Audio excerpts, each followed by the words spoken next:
Bir gün mən də gedəcəyim, ya ışıq ya zülmədə. Ya Rəbb, dünyadan incidim, bari göndər cənnətə.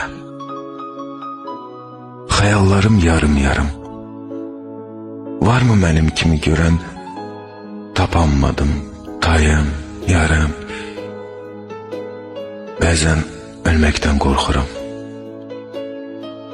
bəzən ölmək istəmirəm. Hərdən elə yoruluram, çıxıb getmək istəyirəm. Sonu olan bu dünyada mən də bilmək istəyirəm, amma bilmək istəyirəm. Ölsəm kimlər ağlayacaq? Göz açıq, köçüb getsəm gözümü kim bağlayacaq? İnsanları tanımıram. Bilmirəm heç kəsin için. Bilmirəm kim sevinəcək,